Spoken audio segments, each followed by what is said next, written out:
Hello friends, இன்றைக்கி நாம் stuffed mango kulfi தான் பார்க்க போகிறோம். அதுக்கு நான் வந்து ரொம்ப பழுத்த பழம் இல்லாமல், அதாவது கொல கொலன்னு இல்லாத கொஞ்சம் ஹார்டாக இருக்க மாதிரி மேங்கோ வந்து நான் 3 எடுத்திருக்கேன். அது மேலே கேப்பு மாதிரி நம்ம கட் பண்ணி எடுத்துடணும், ஏன்னா திரும்ப அதை ஃபில் பண்ண தேவைப்படும்.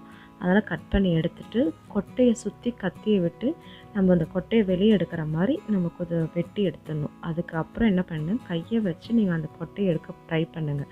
அப்படி வரல, இல்லை இந்த மாதிரி இடுக்கி அந்த மாதிரி ஏதாவது இருந்துச்சுன்னா அந்த இடுக்கியால் அதை பிடிச்சிக்கிட்டு ஒரு சுற்றினீங்கன்னா கொட்டை தானாக வந்துடும். இப்போ பாருங்கள், கொட்டை அழகாக வந்துச்சு. இந்த உள்ளே இருக்க மேங்கோ பல்ப்பெல்லாம் அதை வந்து அப்படியே கொஞ்சம் ஓரமாக இருக்க மாதிரி விட்டுருங்க, ஏன்னா நம்ம திரும்ப அதில் பால் ஊற்ற போகிறோம். ஸோ நம்ம பால் ஊற்றுறதுக்கு கப் ஷேப்புக்கு நம்ம அந்த மேங்கோவை கொண்டு வரணும்.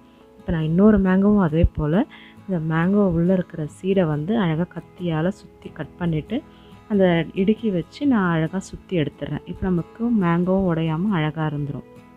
இந்த மாதிரி நான் 3 மேங்கோ ரெடி பண்ணி வச்சுருக்கேன். இப்போ இது உள்ளே ஊற்றுறதுக்கு குல்ஃபி பண்ணுறதுக்கு பால், ஃபுல் க்ரீம் பால் நான் வந்து 1/2 லிட்டர் எடுத்திருக்கேன். அந்த பாலை நல்லா சுண்ட காய்ச்சிக்குங்க. ஸோ தண்ணி ஊற்றாமல் காய்ச்சிட்டிங்கன்னா டக்கு நமக்கு வந்து முடிஞ்சிடும் வேலையும், ஏன்னா திக்காக இருக்கும். இப்போ நான் வந்து பால் காய்ச்சிட்டேன், நல்லா சுண்டிடுச்சு. இதில் பால் பவுடர் போட்டிருக்கேன். பால் பவுடர் போட்டிங்கன்னா டேஸ்ட் இன்னும் நல்லாயிருக்கும், இல்லைனாலும் பரவாயில்ல. ஸோ நான் பால் பவுடர் வீட்டில் இருக்குன்றதால போட்டிருக்கேன். சுகருக்கு வந்து இப்போ டேஸ்ட்டுக்கு ஏற்ற மாதிரி நீங்கள் போட்டுக்கேன். நான் வந்து 1 கப்பு போட்டிருக்கேன், நல்லா ஃபுல்லாக போட்டிருக்கேன். நான் சுகர் போட்டு நல்லா கரைஞ்சதுக்கப்புறம் ஏலக்காய் தூள் போட்டிருக்கேன். ஏலக்காய் தூள் வந்து வாசனையும் நல்லாயிருக்கும், அந்த குல்ஃபியோட டேஸ்ட்டும் நல்லாயிருக்கும். அதுக்கப்புறம் ட்ரை ஃப்ரூட்ஸ் எல்லாமே போட்டிருக்கேன். பாதாம், முந்திரி, பிஸ்தா இதெல்லாம் பொடியாக கட் பண்ணி போட்டுக்கேன். ஸோ ரொம்பவும் கொதிக்கணும்னு அவசியம் கிடையாது. கொஞ்சமாக ஒரு நம்ம போட்ட பாலில் பாதியாக ஆனால் போதும்.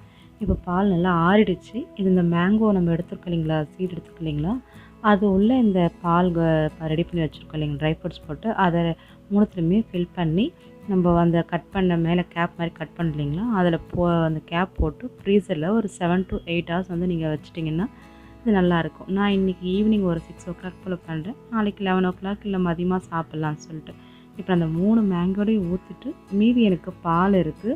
இதை வந்து என்கிட்ட பாட் இருக்குது குட்டியாக, நம்ம குல்ஃபி வாங்குவோம் இல்லைங்களா கடையில், அந்த பாட்டு நான் எடுத்து வச்சுருக்கேன். ஸோ அந்த பாட்லேயும் ஊற்றி நான் அது இது கூடவே சேர்த்து அதையும் ஃப்ரீசரில் வைக்கிறேன். இந்த மாங்காய் விழாமல் இருக்கிறதுக்காக மாங்காய் ஊற்றி வச்சுக்கோ இல்லைங்களா, இது விழாமல் இருக்குது டம்ளரில் இல்லை அதுக்கேற்ற மாதிரி கப்பு அதில் வச்சிங்கன்னா சாயாமல் இருக்கும். ஸோ சாயாமல் இருந்துச்சுன்னா நம்ம அதை வச்சு இது பண்ணிக்கலாம்.